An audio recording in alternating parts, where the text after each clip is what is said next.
The famous story of the a boy came to Yechidus. No, you know the Maisa? You don't know the Maisa. I'll say the Maisa. A boy came to Yechidus.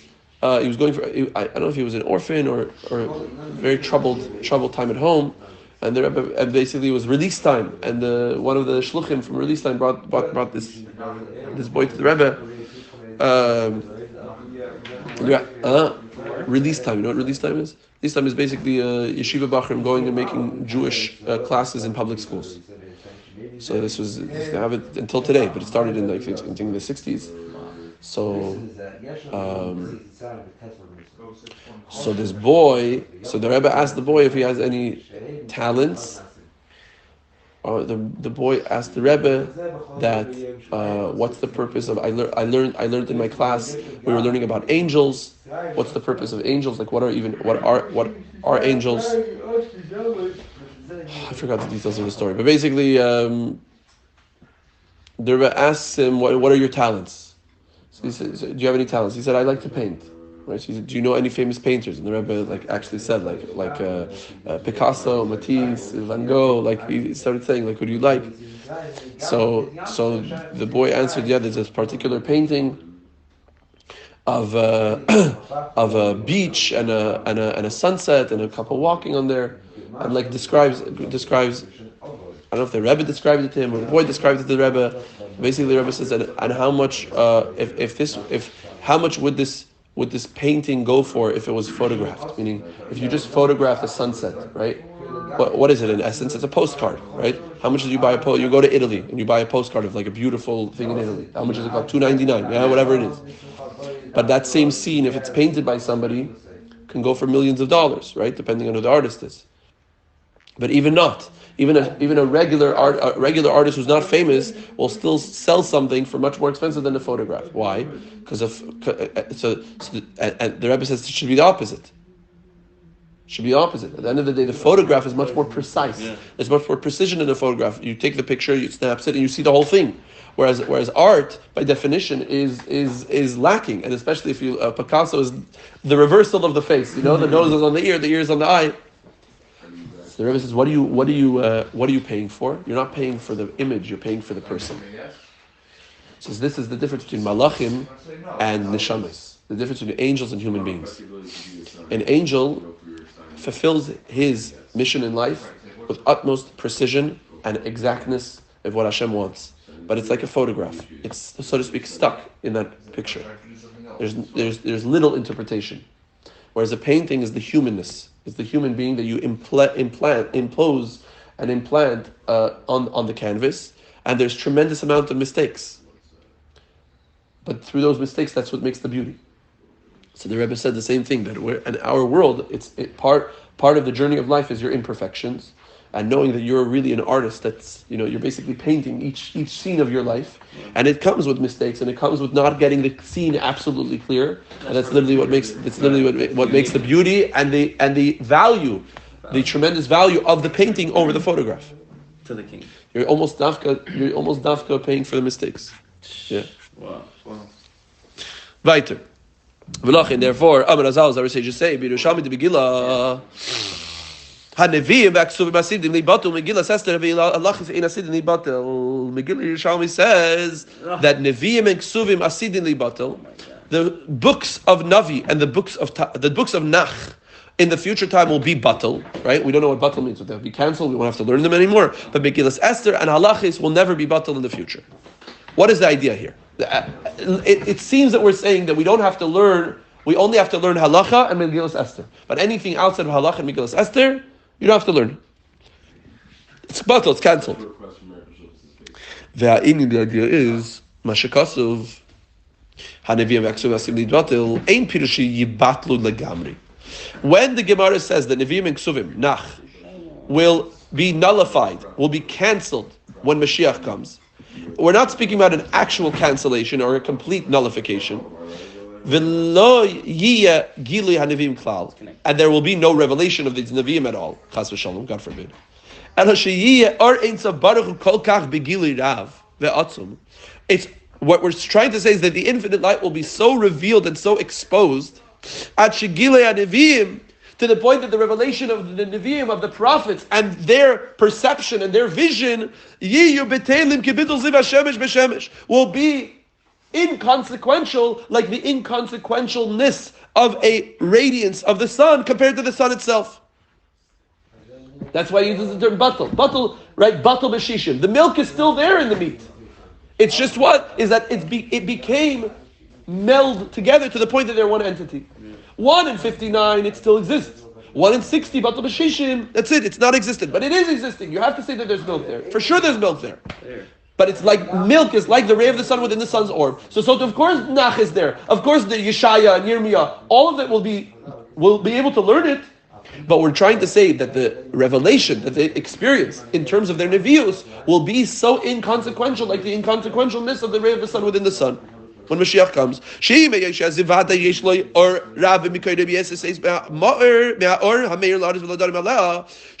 you must say that the ray of the sun, of course, is abundant energy and light in its orb and its source, with tremendous, much more incomparable energy compared to the light that is shining or illuminating into the physical world. It's only that in its source, it's nullified to the sun as a result of it being in the source of the sun. So what happens when Mashiach comes? Mashiach comes, the source of the unity of Hashem will be absolutely revealed. And therefore the revelation of whatever was revealed to the Nevi'im in those times will be nullified, will be inconsequential. Of course they had Nevi'us. But Yeshaya Navi's Nevi'us and Yirmiyah Navi's Nevi'us compared to let's say Shich Halayam, like we said, right? Shich Halayam, a maiden. It's prophecy when the sea split was greater than Yecheskel ben Buzi, was greater than Ezekiel's prophecy. Wait, you reiterate? Yes, it's what the Gemara says, that the revelation of a mere maidservant, it said maidservant, right, which represents like a low level of spiritual sensitivity. What was revealed to her perception of godliness at that time was greater than Yecheskel's. So if that happened at that time, and we know Mashiach is even greater than what happened by Kiryas Yamsuf, of course Yeshaya, Yirmiyah, Yecheskel are all batal. Not that they won't exist, but that what we have now will nullify what we had then. We'll have so much more. We'll be experiencing it. It won't be. Correct. Yeah, we're not just reading about it, right? All of us will be experiencing it, right? Yeah. That's what I'm saying. I see. Yeah. Imagine like what Levi Yitzchak said about the book of Tanya, right? That if or no. What was the line? No, it's not about Tanya in particular. It's if Hashem wrote all of the taivas of this world in a book, and all that which we learn in Torah and the books, the revelations, were actually our world, something like that, no? Is it Tzedek said it? What's the line, no? Yeah, if you put... Oh no, it's something that said about the hand. Sorry. No? What's this line, though? Yeah, if you put all the time inside of the book and all the world inside of and all the terror outside. Yeah. Right? Isn't it in Perkei? It's going to be much easier. Yeah. So it's good that I call. We would sin less. We would sin less. Yeah. Meaning if all the time is what we learn right now in Torah Or is on our wall, is on our shelves, is on our billboards, right? And you just theorize about these ideas called Klipas Noiga, Shalosh Klipas Atmeyas, right? You're there. Just up there.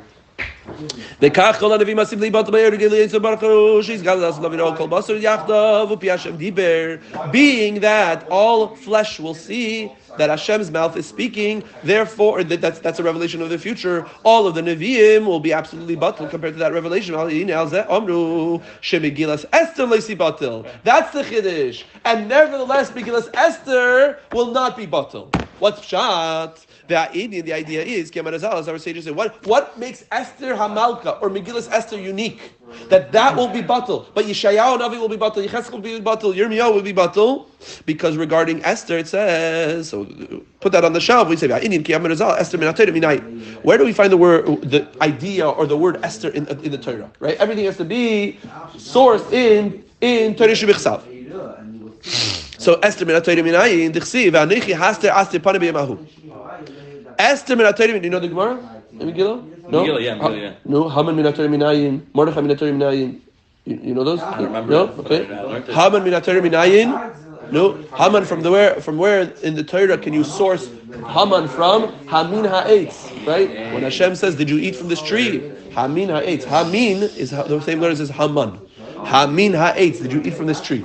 Rav Dober Pinson says that Haman is Ha-man. Man is the man, right? Which my wife had a good chiddush, that what is the nature of man? The whole nature of man is a suffix. Will it come tomorrow? It only came today. So the mitzias, the existence of man, is in of sfekus. What's Haman? Haman is Amalek, it's sfekus. So Haman is Ha-man. Ha-man, this is man, or Ha-man, this is it's a question.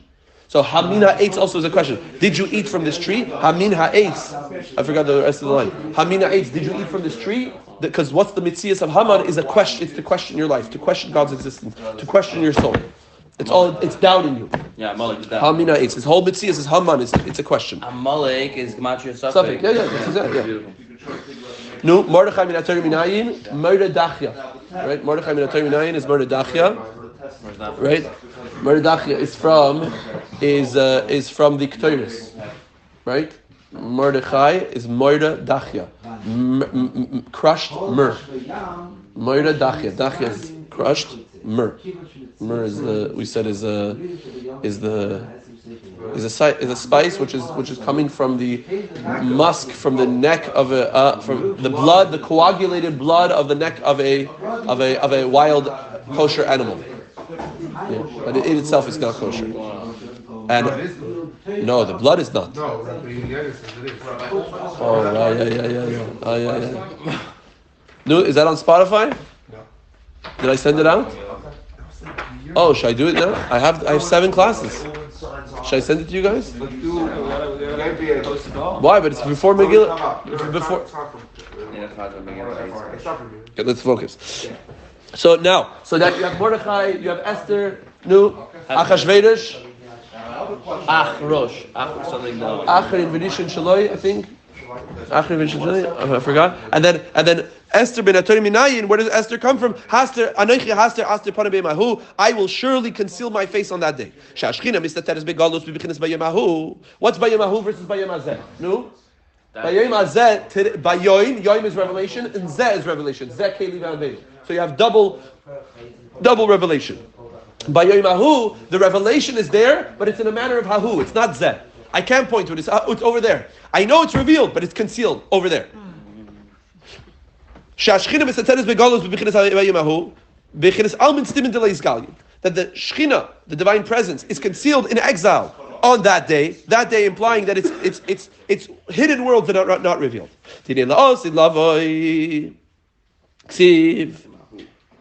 Regarding Mashiach's coming, the future time, I don't want to use the word future anymore because it should be today. And we say on that day, behold, this is our God, we will hope to Him.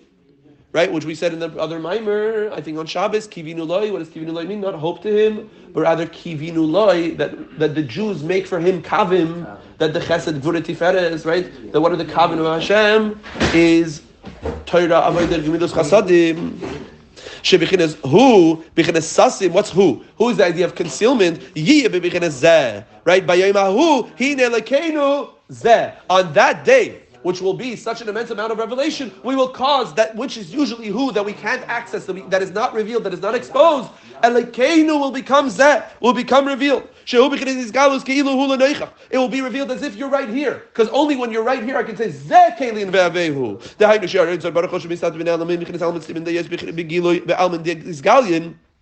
That there will be a revelation of the infinite light, which was usually inaccessible, concealed, and not revealed. And in a manner of revelation, Esther, which is not the case by Esther.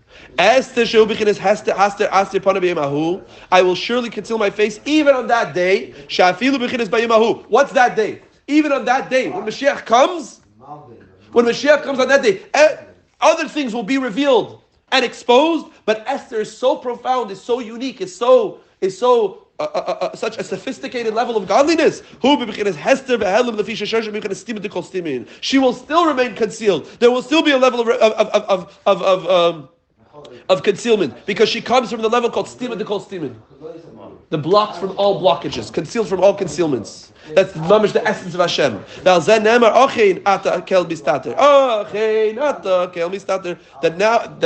however you Hashem are a kel mistater, you're a God of concealment.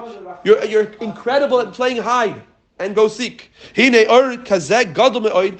that this light, which was implanted in the Meggilat Esther, and that's why we have to call it Meggilat Esther, that we have to megale the Sefer, we have to reveal that which is concealed, but it's a concealment that is so concealed that even when it's revealed, it's stuck in its own essence, something like that.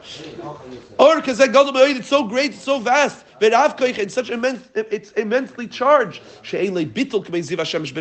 It cannot be compared to like the ray of the sun within the sun. Rather, what are we calling it? We're not calling it a ray of the sun within the sun. We're calling it the Ma'ar itself. Meggilat Esther is the revelation of the Ma'ar itself. Mamish, the luminary that is higher than the light. And therefore it can't be batal. Why not? Because you're talking about the essence. So to halacha is she'ein b'chinas Mordechai. Halacha is represented by Mordechai. Ki Mordechai minatay minayin. No, Mordrar. Mordechai, from where do you come? From where is the Torah? From where are you from in the Torah? From the word Mordrar. Mordrar is the actual biblical way of saying targum. And what is the targum? Unklus of Mordrar. Meida dachya. Mar is mer. Meida dachya. Pirush meida dachya. What's meida dachya? Bitterness in a place of purity. What does that mean? What's bitterness in a place of purity? These are the words of Hashem. Which are sourced and rooted in Chachmeilah, the divine intellect. Which are enclosed in a realm of bitterness. What's bitterness? This physical world. When are you bitter? You're bitter when you're lonely, when you're depressed, when you're not seeing the truth. Sheu Gashmias, Gasus and halacha is what? No? What are we learning? It's not only just because it's a physical world. It's mamish lies. Mamish trying to mess each other over. Gasus and the crassness of the world. V'chumnius, ketrumas v'maisis. Even the Torah depicts and describes that which you're not allowed to do. There's a whole masechta called the Beit Zara. Shisha chadashim b'shemen amar shemin shemen hum shisha chadashim b'shemen amar v'shisha chadashim b'shemen v'tamru I forgot that. Yeah, so 6 months they should lather themselves in shemen hamor, in this oil, in this myrrh oil. What's myrrh oil? So shemen. Is this talking about Esther? Yes. 6 months she should lather herself. For 6 months, all the women should lather themselves in this fragrant oil, this myrrh type of oil. Shemen. Why? Because spiritually speaking, psychologically speaking, shemen is the idea of chachmeilah. That is enclosed in the meridus, in the bitterness of the world. So Esther has to enclose herself, she has to wash herself in the divine wisdom, but as it is myrrh, as it is meridus, which is what? That's called halacha. So that's why when a Jew learns halacha, gets upset. Yeah? Or really, when you're learning Gemara, there's a frustration, there's a concealment. I don't see things clearly. And halacha also, I now feel shackled. You learn so much, though. I have to be very, very. There's a myrrh there. There's a meridus there. Wow. This pasuk is actually speaking about the ascent of the neshama to Gan Eden. That in order to go to Gan Eden, right? There's something about 6 months she should lather herself in fragrant myrrh oil. Our sages say,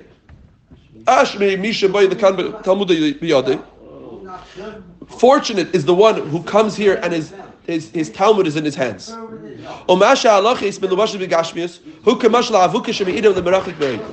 That which we're saying, the halachas are enclosed in physicality, is similar to an avuka.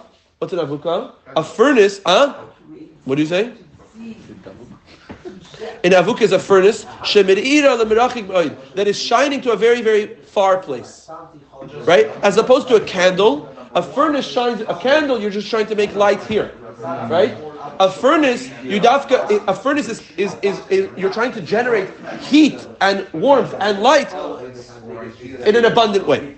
V'chein chavis meleya shenismal al kol gidoiseha b'shefarav ve'atzu so too like a very, very full barrel. We said this mashal before, if you guys remember. A very full barrel that regarding all of its gidoy seha, it's all of its you said spouts. It spouts. B'shefa rav ve'atzum ad shenishbach lechutz be'ivud be'avud v'chein b'chinas haylada einay b'katan ad sheyeh gadol v'ikanis by moichin de gadlus. 3 mashalim. Right, the mashal of an avuka, the mashal of a chavis minleya. A barrel that is very, very overwhelmingly full, to the point that it's spilling over the outside. No, it doesn't. I don't think it has its spouts. I'll call gidei it's all of its sides. That it's spilling over in a way that it's losing its contents. And so to haylada, regarding birth, that the katan ain't a katan achiyeh gadol v'ikansel by meichin de gadlus. That a person, I guess, doesn't give birth until the fetus actually is able to, I don't know. Oh, I'm sorry. Sorry. So too, but regarding birth, that a woman is not able to give birth as long as she is a minor, until she becomes a gadol, until she becomes over bas mitzvah around that time, because spiritually, psychologically speaking, what is imbued in her is a moichin de gadlos. The moichin de gadlos actually affects her psychosomatic. The psychology affects her somatic, affects her body. Now her body can actually give birth as a result of the moichin de gadlos. And therefore she can actually give birth to something that is similar to her. Okay, so 3 mashalim, avuka, chavis, furnace, barrel, and the transition of a woman from minor to adult. Kachi ne'alachis, so to the alachis, hamelubashet begashmis, that are enclosed in gashmis, hainu. This is a 2-year program. Shebo me'or avuka. It's similar to it emerging from the light of the furnace. Hameida lemerachik that is shining at a distant place. And like a barrel that is overflowing to the outside, that is overflowing and losing its contents. What's a siman bracha? A house that spills that the wine spills over like water. That's dafka why we spill over. If you're amongst any literature tables, they get very nervous about that. So you teach them. I think somebody once asked the Rebbe about that. Then what about the Indian of Bal Tashchis? Yeah. Right? You're doing Bal Tashchis. So the Rebbe said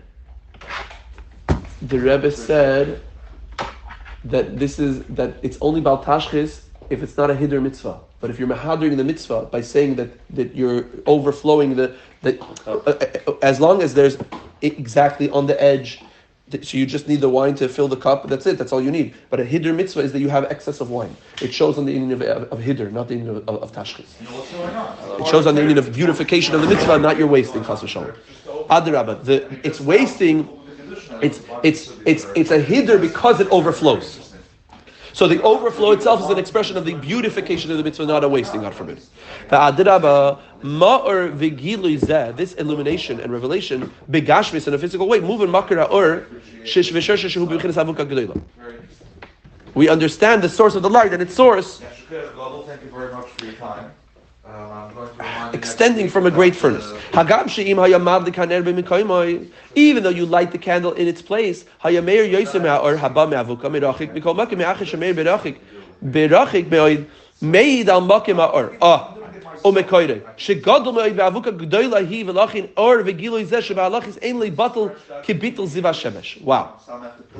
Okay.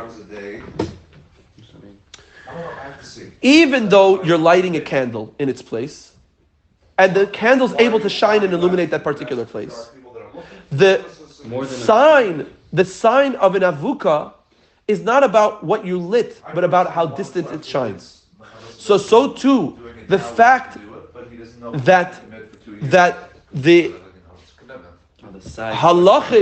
halachis is the shining and illumination of Hashem even in the physical world, and therefore it's never batal, like the bittul of Aziv HaShemesh. Maybe you'll tell me that halachis is like learning halachis, learning Torah is like the candle in the midst of the Shemesh. But we're saying no, it's its own source. It's its own source, and that's how great and powerful it is, that it's able to shine even in a place of darkness. So how do you tell how powerful the light is? You're not discerning how powerful the light is when you're in the source. You're definitely discerning how powerful the light is as far distant in the distance. So too, how powerful is the halacha that Hashem's will and wisdom and pleasure is even able to shine even in the most physical thing. This week's parsha is Parshas Tetzaveh, so we know that everything is connected, that we're learning this Maamar, and we're in Parshas of Tetzaveh, as it says, they should take for you crushed olive oil to shine for the luminary, you're shining, and you're causing the luminary to shine, not only the light, it's the luminary, not just the light. So too, we're applying this to halacha and Meggilat Esther. Meggilat Esther, even though the substance, the themes of Meggilat Esther is that the miracles of Purim are enclosed in a manner of nature based on Achashverosh. On the contrary,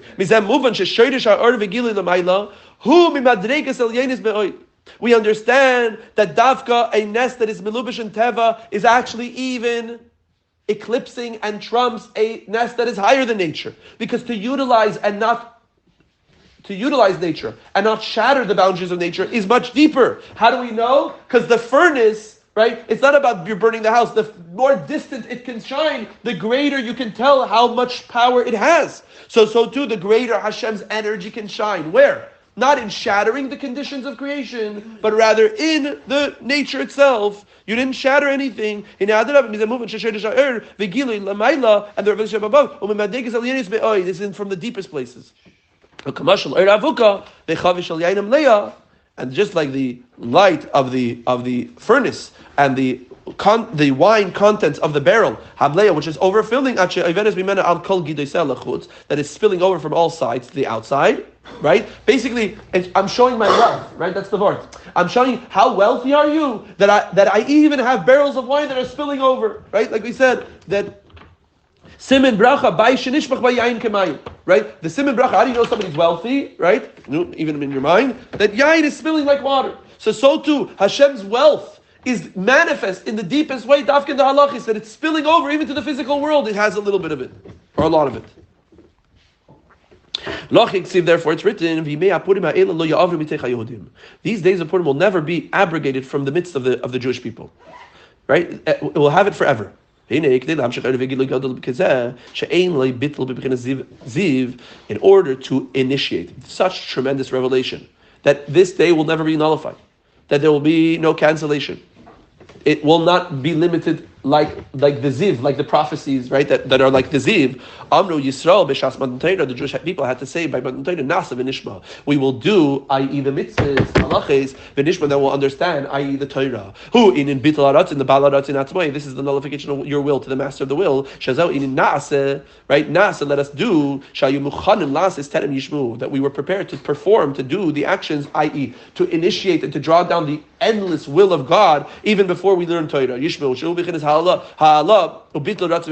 only afterwards do you learn. This is the drawing down of Torah to understand. This is the magical power of Keser Malchus.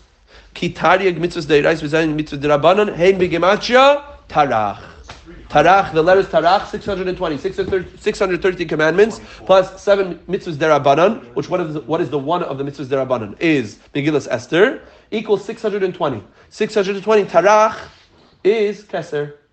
Keser, 620.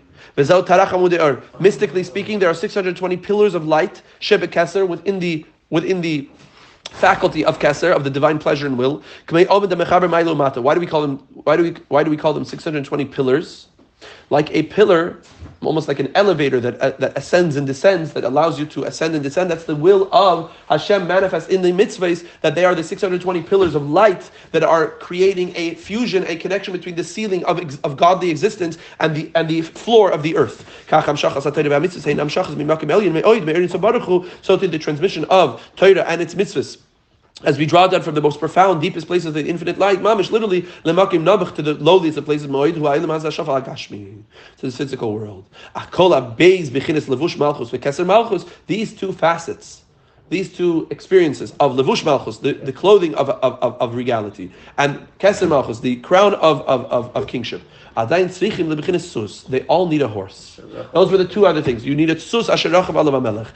The sus, the horse in which the king rides on, is the glue that allows for the keser malchus and the keser levush and the levush malchus and the keser malchus to manifest. Oh, and what is the sus? What are these horses that Achashverosh, that Haman wants to ride on? Oh, we behold it to read my Matan Torah. You rode on your horses, your chariots of salvation. And the concept is who? I would say just say for the first 3 hours of the day, Hashem sits and provides sustenance for the world. And in the nighttime, what does he do? In the nighttime, he rides on his light cherub. Is it Al Kruv? The wing? Kal? The cherub, yeah. Al Kruv Kal Shaloi on his light Kruv v'shat b'chai elef almin, and he shut means he flaps. Shut. What does a fish do? Swims. No, but it's shut is better. Propelled. Beautiful. Propels through 18,000 b'chai elef almin, through 18,000 worlds. This is what Hashem is doing at night. L'chaim.